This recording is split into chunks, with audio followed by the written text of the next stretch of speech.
Play with chemistry. बच्चों आपका बहुत बहुत स्वागत। Today I am going to start a new chapter. This is very very important. आज हम एक नया चैप्टर स्टार्ट करने जा रहे हैं जिसका नाम है chemical bonding. Chemical bonding, chemical bonding. Dear students, one thing I would like to tell you, मैं एक बात आपसे शेयर करना चाहता हूं। अब देखिए बॉन्डिंग का क्या इंपॉर्टेंस है। बॉन्ड नहीं तो एटम कंबाइन नहीं होंगे, मॉलिक्यूल्स में कन्वर्ट नहीं होंगे, कंपाउंड नहीं बनेगा। Okay, therefore it is very very essential, ये बहुत एसेंशियल है जो केमिकल बॉन्ड को आप समझें। बच्चों बॉन्ड, केमिकल बॉन्ड एक ऐसा चैप्टर है जो कंप्लीट, ये हमारा इंट्रोडक्टरी पार्ट है। आज हम आपको कंप्लीट इंट्रोडक्शन और इंपॉर्टेंस मैं आपको केमिकल बॉन्डिंग का बताने वाला हूं। केमिकल बॉन्डिंग का केमिस्ट्री में वही इंपॉर्टेंस है जो ह्यूमन बॉडी में बोन्स का होता है। जिस तरह से हमारी बॉडी के लिए, बॉडी के प्रॉपर शेप के लिए, अच्छे शेप के लिए बोन का बॉडी में प्रॉपर होना बहुत जरूरी है, उसी तरह से केमिस्ट्री के क्वेश्चंस को समझने के लिए, केमिस्ट्री के लॉजिक को समझने के लिए, कंसेप्चुअल क्वेश्चन को समझने के लिए आपको केमिकल बॉन्डिंग के कंसेप्ट की जरूरत होती है। बच्चों केमिकल केमिस्ट्री में कहीं भी चले जाए आप, chemical bonding is there, chemical bonding वहां जरूर आएगा। और वैसे भी जेईई मेन हो या नीट हो, एंट्रेंस के पॉइंट ऑफ व्यू से वो बहुत इंपॉर्टेंस है। अब देखिए इंट्रोडक्शन में सबसे पहली चीज क्या है, जो एवरीथिंग acquired minimum energy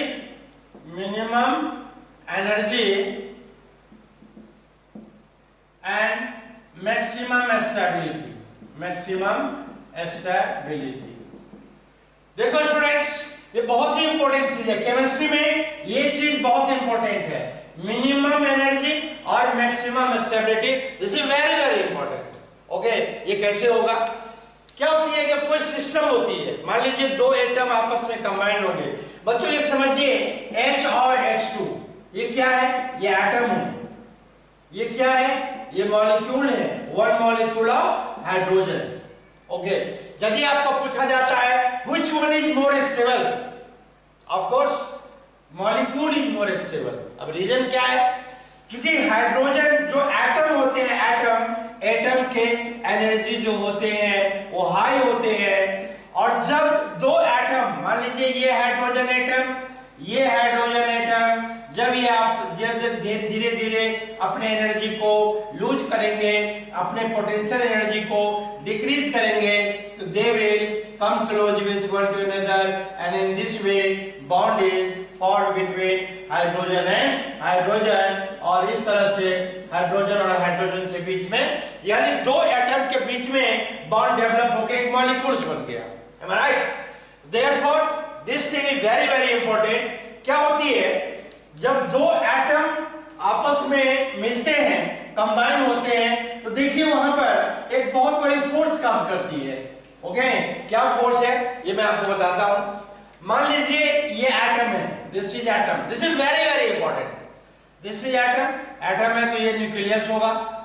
ये एटम है, ऑफ कोर्स ये न्यूक्लियस होगा।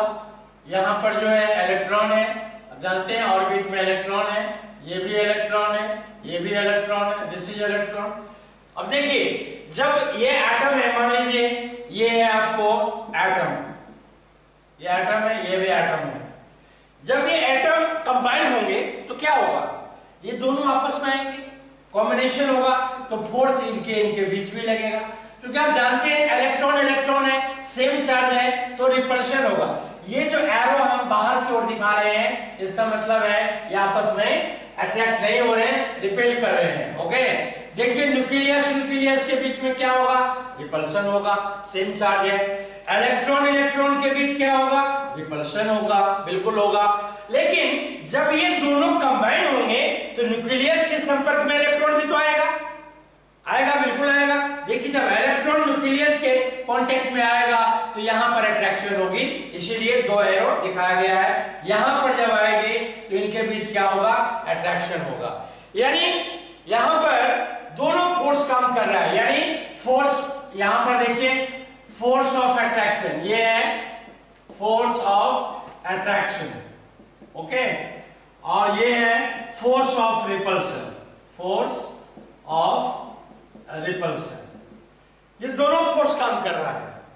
अब बॉन्ड जो बनेगा, यहां बॉन्ड बनने के लिए जरूरी है, ओके, क्या जरूरी है, जो ये एटम है इनकी एनर्जी बहुत हाई है, ये भी एटम है इनके भी एनर्जी हाई है, और रूल कहता है यदि बॉन्ड की फॉर्मेशन होगी, जैसे ए एटम कंबाइंड होके तभी मॉलिक्यूल में कन्वर्ट होगा, जो एटम की जो अपनी एनर्जी है, ओके, पोटेंशियल एनर्जी, वो एनर्जी धीरे धीरे क्या करेगी, डिक्रीज करेगी। कैसे, ये एटम होती है, ये एटम होती है, जैसे जैसे अपनी एनर्जी को ये लूज करेगी, ये धीरे धीरे पास आना शुरू हो जाएगा, और भी पास आएगा, और बिल्कुल पास आके इस तरह से इनके बीच कॉम्बिनेशन हो जाएगा।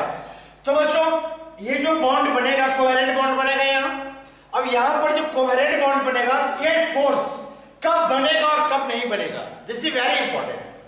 तो यहां पर है when force of attraction, force of attraction is greater than force of repulsion. जब अट्रैक्टिव फोर्स ज्यादा होगा, किससे, रिपल्स, ये कब होगा, जब सिस्टम की एनर्जी डिक्रीज होगी। When attractive force is greater than repulsive force, then total energy of the system decreases, hence covalent bond is formed, hence chemical bond लिखिए, hence chemical bond is formed, okay। और ठीक इसका reverse, कब bond नहीं बनेगा, when attractive force is less than repulsive force. Repel का क्या मतलब, रिपेल का मतलब है एटम एक दूसरे से दूर जाएगी, and therefore there is no possibility for formation of the bonds, okay. ये देखिए, no possibility, then total energy of the system यहां पर क्या हो रहा था, डिक्रीज हो रहा था। डिक्रीज होने की वजह से ये एटम पास आके बॉन्ड बनाए, ये इंक्रीज होगा। इंक्रीज होगा तो क्या होगा, यहां पर एटम है, ये यहां चला जाएगा, ये और भी दूर होता चला जाएगा।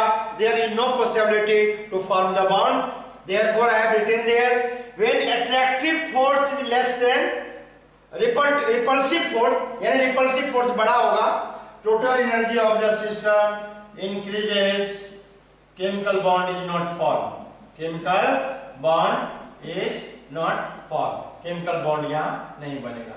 तो यहां से एक चीज बिल्कुल क्लियर मैसेज है आपके, क्लियर मैसेज है आपके लिए।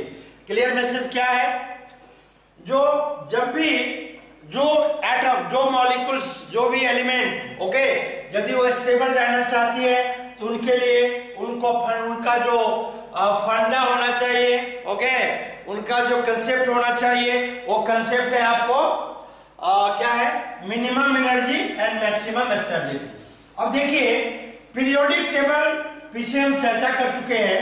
पीरियोडिक टेबल से helium, neon, argon, krypton, xenon, radon, इनको छोड़ दें, एक हीलियम को छोड़ दें आप, क्योंकि हीलियम जो है ये डुप्लेट रूल को फॉलो करता है। किस रूल को, डुप्लेट। बच्चों बहुत इंपॉर्टेंट है, helium does not follow the octet rule. अब बाकी एलिमेंट जो है, ये सभी जो है, इनके सबके आउटरमोस्ट में 8 इलेक्ट्रॉन है, am I right? ये डुप्लेट रूल को फॉलो करता है। बाकी ये नॉर्मल गैस, ये जो 6 नॉर्मल गैस है, helium, neon, argon, krypton, xenon, radon, they are most stable, very very stable. And remaining element, बाकी के जो एलिमेंट है उनके आउटरमोस्ट सेल में, इनको छोड़ दे आप, तो लेस देन 8 इलेक्ट्रॉन है, लेस देन 8 इलेक्ट्रॉन है, ओके तो लेस देन 8 इलेक्ट्रॉन है, तो उसको स्टेबल होने के लिए ऑक्टेट रूल को फॉलो करने के लिए क्या करना पड़ेगा? 3 पॉसिबिलिटी है उसको, या तो वो क्या करेगा, इलेक्ट्रॉन को गेन करेगा, या नहीं तो लूज करेगा, या नहीं तो शेयर करेगा। ये 3 पॉसिबिलिटीज होती है due to obtain the stability.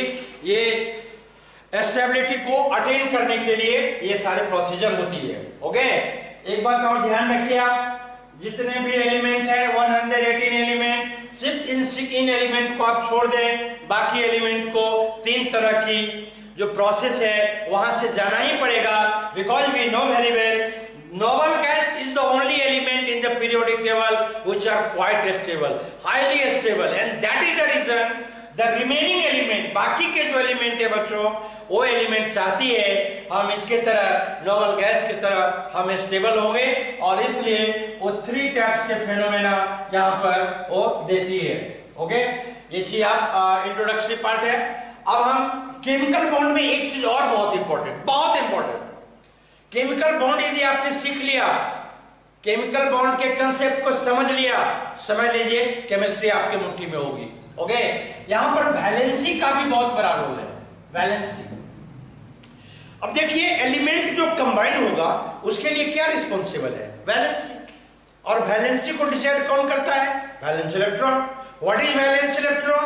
The electron present in autonomous shell, that is called valence electron. Okay तो वैलेंस इलेक्ट्रॉन वैलेंसी को डिसाइड करता है। वैलेंसी बहुत सिंपल है, आप जानते हैं ग्रुप की जो है जितने भी ग्रुप्स हैं आप उसको छोड़, नोबल गैस को छोड़ दीजिए, वो 0 ग्रुप है, 0 वैलेंसी होती है। बाकी के जो 17 ग्रुप है बच्चों, तो एक ग्रुप में वैलेंसी एक ग्रुप का सेम ही होता है। एक मेंबर की यदि वैलेंसी आपको पता है तो बाकी मेंबर आप निकाल सकते हैं। वैसे वैलेंसी को जो पूरा डिस्क्राइब किया गया है, डिटेल किया गया है, ये मैंने पिछले चैप्टर में भी पढ़ाया था आपको, किसमें? उसमें पीरियोडिक टेबल में। इसमें थोड़ा सा आपको मैं और बता देता हूं बच्चों, हाइड्रोजन और क्लोरीन के रिस्पेक्ट में, this is very very important, ये बहुत ही इंपॉर्टेंट है, इसको ध्यान रखने का। ये यदि आपको ध्यान नहीं है तो फिर आपको कंपाउंड बनाने में, वैलेंसी रखने में परेशानी हो सकती है। हाइड्रोजन और क्लोरीन के रिक्स में जो वैलेंसी होती है वो 1 से 4 तक पहले जो होती है वो इंक्रीज होती है, और फिर जो होती है वो डिक्रीज होती है, कहां तक? 1 तक।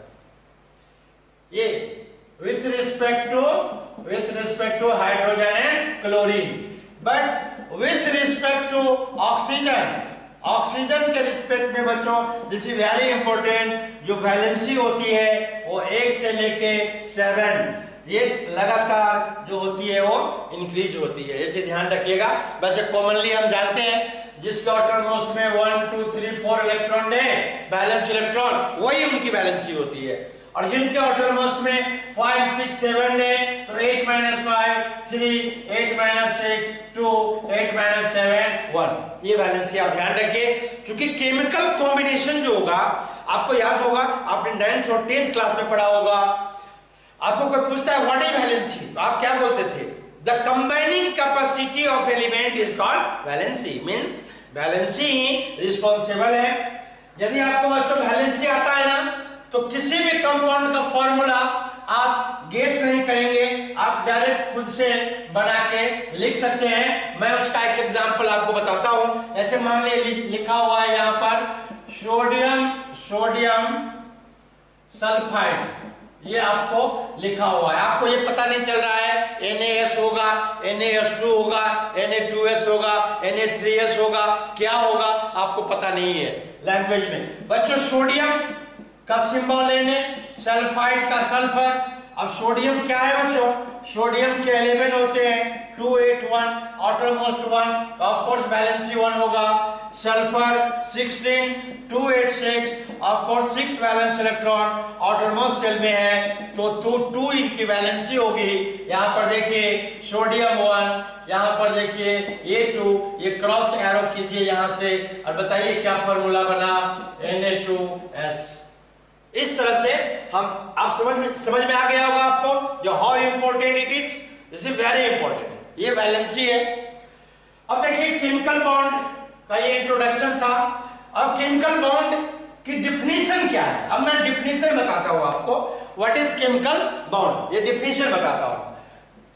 Definition, the force which holds the atom together in a molecule called chemical bond। बच्चों, कई बच्चों के मन में फोर्स और बॉन्ड में बड़ा कंफ्यूजन रहता है। ओके, मान लीजिए आप केमिकल बॉन्ड पढ़ रहे हैं, क्लास में टीचर बार बार फोर्स बोल रहा है, बुक में भी कहीं बॉन्ड लिखा है, कहीं फोर्स लिखा है, तो don't worry. Okay, bond formation का क्या मतलब है बच्चों, ये जो एटम होता है ना, इसके बीच में जैसे जैसे ये देखिए ना, जैसे जैसे बीच में अट्रैक्शन होगा, इस तरह से ये पास आते जाएंगे और पास आके यहाँ पर बॉन्ड फॉर्मेशन करेंगे। सिंपल सी बात, बहुत सिंपल सी। ओके, तो ये क्या है, फोर्स है। फोर्स है जो इनको, ये एक दूसरे से दूर थे लेकिन दोनों के बीच में अट्रैक्शन था, अट्रैक्शन के कारण दोनों जो है बिल्कुल पास आए और पास आने के बाद एक दूसरे से इस तरह से ये कंबाइन हो गए और इस तरह से ये जो है ये बॉन्ड के फॉर्मेशन यहां पर हुई, that is chemical bond. Means overall आप समझिए जो केमिकल बॉन्ड क्या है, ये एक फोर्स ऑफ अट्रैक्शन है जो किसी भी मॉलिक्यूल में एटम को एक साथ रखता है। ठीक, दैट इज। बच्चों, इसमें एक चीज आपको बहुत ही ट्रिकी चीज बता रहा हूं, बहुत ही ट्रिकी, एकदम उसको याद रखिए आप। देखिए ट्रिकी क्या बता रहा हूं, आपको कैसे पता चलेगा जो बॉन्ड स्ट्रॉन्गर है या नहीं है। बच्चों, decrease in energy, okay, directly proportional to strength of bond। मतलब एटम जितना ज्यादा एनर्जी लूज करेगा उतना अच्छे से वो कंबाइन होगा, अच्छे से उनकी फॉर्मेशन होगी, अच्छे से उनकी पैकिंग होगी, अच्छे से उनकी होल्ड होगी और वो बॉन्ड जो होगा बहुत ही स्ट्रॉन्गर होगा। ओके, अब हम आपको, ये तो हो गया केमिकल बॉन्ड, समझ में आ गई आपको केमिकल बॉन्ड क्या है। It is just a force of attraction which holds the atom together in A molecule. अब जो केमिकल बॉन्ड है ये कई तरह के होते हैं, बहुत सारे तरह के होते हैं, खास करके उसको दो पार्ट में बांटा गया है। Okay, it has been classified into 2 parts. ये जो केमिकल बॉन्ड है ये 2 पार्ट में इनको क्लासिफाई किया गया है। ये देखिए, अब 2 टाइप के कौन से बॉन्ड हैं, बॉन्ड या तो स्ट्रांग होंगे, स्ट्रांग बॉन्ड, और या नहीं तो बॉन्ड क्या होंगे, वीक होंगे, कमजोर होंगे बॉन्ड, ये वीक बॉन्ड। ओके, अब देखिए स्ट्रांग बॉन्ड कितने होते हैं, स्ट्रांग बॉन्ड होते हैं 4। ये 4 बॉन्ड होते हैं। आयोनिक बॉन्ड, आयोनिक बॉन्ड का एक और नाम है, that is electrovalent bond. Then covalent bond. तीसरा है कोऑर्डिनेट बॉन्ड।